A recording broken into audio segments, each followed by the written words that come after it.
Discover credit cards. End of your first year, they double all the cash back you've earned. Check it out, discover.com/match. Albert Breer, senior NFL reporter, Monday morning quarterback. Okay, this will get J-Mac all worked up.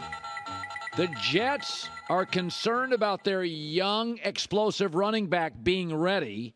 So Aaron Rodgers already has a suboptimal left tackle situation. Running back now, we don't know if Hall plays. Is there a solve here? Is there something the Jets are on the precipice of potentially doing?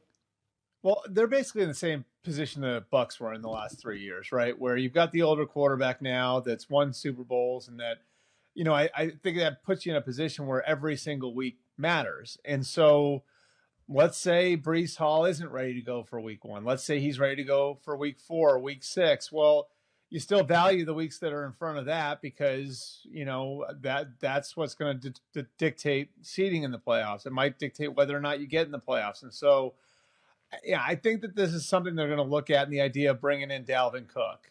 And the reason why is because they have a little bit of a need there. They do have a quality backup in Michael Carter, but he's more of a pass game guy.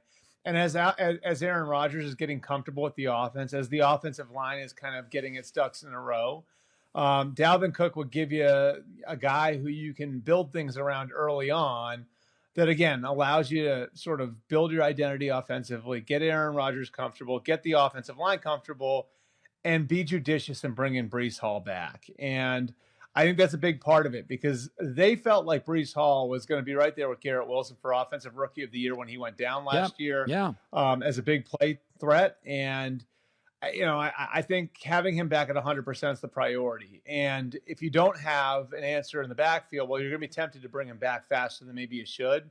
Having Dalvin Cook there would allow them, again, to be cautious and careful and judicious about how they bring Hall back, which, at least on paper, would give them a better chance to get 100% of Breece Hall in December and January and February. Okay, so Saquon Barkley doesn't feel like a holdout guy to me. The good news for him, he knows the system. Running backs can come in late to camp. It's one of the few positions. You don't need a lot of work if you're in shape. He could show up literally, the Monday before the first game and be okay. But do you think it gets snippy or snarky? What do you think it looks like for Saquon and the Giants until the first game? I mean, I think there's probably going to be a little back and forth. I mean, this thing wasn't perfect, I'd say. If you look at the negotiation, and this was a 10-plus month negotiation, there were some ups and downs, and there was the offer in March that was made ahead of the franchise tag deadline that wound up being pulled. And, I think anytime you have one of these situations, obviously a player who's been through what Saquon's been through and playing 5 years for the team, going through the injuries he went through, and then committing to a new program under Joe Shane and Brian Daboll the way that he did, and helping them get not only a better season in 2022, but also helping them, develop a better quarterback in Daniel Jones. That guy's going to feel like something's owed to him, and I think that's sort of where it is right now. And so, could there be some back and forth over the next few weeks? Certainly there could be. I also know that there's $10 million sitting out there for Saquon Barkley. So, it's easy to kind of bark back and forth in July and August about these things. I think when week 1 comes, Saquon Barkley owes it to himself to maximize his value both on the field and at the bank. And the best way to do that is to be there and ready to go week 1. And so I would expect that he'll be there week 1. And I think, knowing who he is as a person, he's going to be all in with his teammates and his coaches come week 1. But I don't think you're wrong to think that there could be a little bit more, back and forth or whatever between now and then. So the Patriots are willing to potentially pay Devontae Parker $33 million for 3 years, who I see as like a number 3 or 4 guy. D-Hop, they wouldn't step up and pay for 2 years. So Tennessee has a need, good coach, good culture. He should flourish. Did New England get close? And what was the determining factor? Well, they wanted him. There's no question about that. And the question, I think, really was going to be, how much did they want him? And the answer to that was not as bad as the Titans wanted him. Right. And there's always been a little competitive thing between Mike Vrabel and Bill Belichick. And you can see maybe Vrabel kind of wanting to beat out Belichick to the player in this case. And look, like, the Patriots were willing to go to the max value that the Titans went to, which is $15 million. They just made it harder for DeAndre Hopkins to get there than the Titans did, which is why the Titans got Hopkins with a base of $12 million. The Patriots base was going to be lower than that with incentives to get him to $15 million. But I think it does sort of open a window into where the Patriots are right now offensively and how they still feel like they could add something to the group that they have. It doesn't mean that they're, like they have a deficiency at the receiver position. I just think that they feel like they could add another threat somewhere on offense. And maybe that winds up being Dalvin Cook over the next few weeks. But I think that there's a need to add a little something more to the offense to help out Mac Jones. And, oh, by the way, the offensive line isn't in perfect shape either. So this is sort of where the Patriots are and where they've been. And, I do think for some people around the league, they look at this and say, and would think it's a little puzzling when all somebody like Hopkins would cost you is money. But this is the way that they've always operated. They've always put value on players, and they've been tough to move off of those values. And I think this would be another case where that is apparent. Yesterday we got into this. It's clear from the leaks Trey Lance isn't the guy. So it's going to come down to Darnold and Brock Purdy. And Brock Purdy he's not going to be ready in the preseason to throw. So Sam Darnold came out last week and said, yeah, it's amazing. Everybody's open all the time.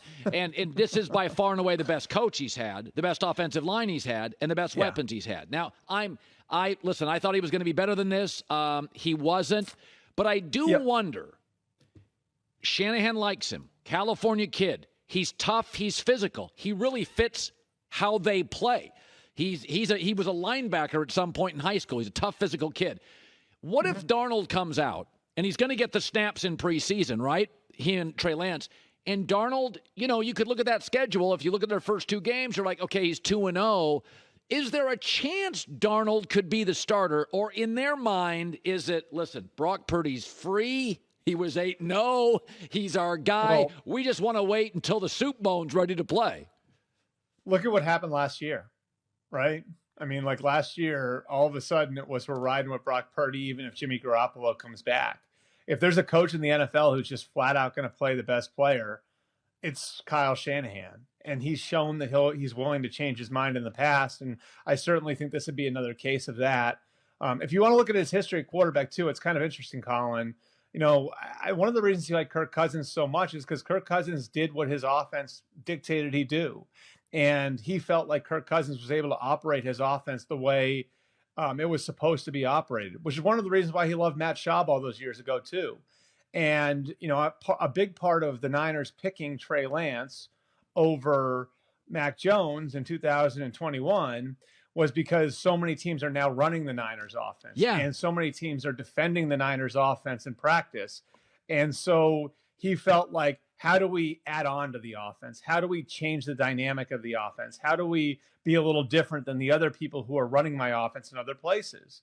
And then, he winds up back in the place with Brock Purdy where he's running his offense again. So part of this could come down to what Kyle Shanahan wants too, I mean, does he want Brock Purdy, who's going to run his offense as prescribed, who's kind of got the Kirk Cousins thing going on?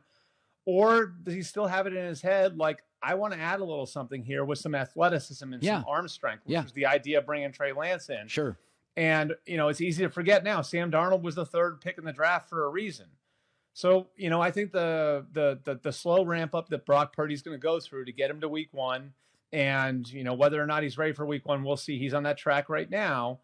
It opens the door for both Sam Darnold and Trey Lance to show him something in camp. Again, I think Brock Purdy is the starting quarterback. I don't want anybody to get that message wrong. But if there's a quarterback in the league who's shown, or if there's a coach in the league who's shown us that he's willing to change his mind and doesn't care what anyone else thinks and is just going to play the best player, I think Kyle Shanahan would be that coach, at least on offense. Albert Breer, you can see he's got that Martha's Vineyard Cape Cod tan going on, but he's going to be inside for the next several months breaking stories. So enjoy the 3 days of tan, my friend. It's going away very quickly. I'm not on the porch anymore. I feel like I let you down in the backdrop here. No, it's a real fine. Downgrade from the last couple of weeks. No, we got a little Buckeye love in the background. It's all good. Good seeing you, Albert. All right, thanks, Colin. Yeah, those summers I told you this week. Those summers at the Cape, Nantucket, it's the nicest place in the country for 3 months a year. You got that should be your next list here. Top 5 places in the summer in America. Oh, so where did the Kennedys live? Where do our presidents go? Kennebunkport. Okay. They don't wonderful. go to El Paso. They don't Why go don't to, they go to El Rochester, Paso? Minnesota. They go to That's Kennebunkport. not a real place. Yes, it is. Rochester, Minnesota's a place? International Falls, Minnesota. Wow. Duluth. Duluth is an international hub. It's like popping. I hear good things about Duluth. I haven't been myself, but. Yeah. J-Mac with the news. Hi, everybody. Thanks for watching. Subscribe here to get the latest from the show. Also, be sure to check out more of the best clips from The Herd or go watch a few segments from other shows on FS1.